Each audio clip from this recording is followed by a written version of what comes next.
Welcome to IBTV. Sangareddy జిల్లా సదాశివపేట మండలం వెంకటాపురం గ్రామంలో తేనెటీగలు ఒక్కసారిగా గ్రామంలోకి దూసుకొచ్చి గ్రామస్తులపై దాడి చేయడంతో తీవ్ర భయాందోళనలు నెలకొన్నాయి.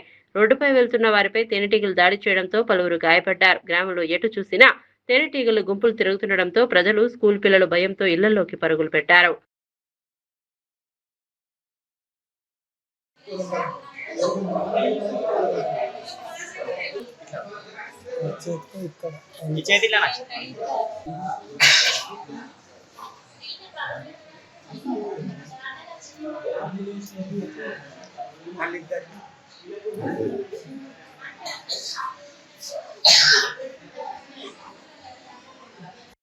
మా వెంకటాపూర్ గ్రామం నుంచి ఒక 1/2 కిలోమీటర్ దూరంలో హై స్కూల్ ఉంది.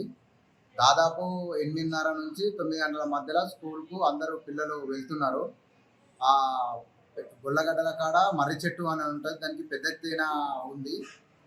ఆ ఈగలు లేచి పిల్లల మీద అటాక్ చేసింది. దాదాపుగా ఒక 10 నుంచి 15 మందికి ఈగలు కరవడం జరిగింది.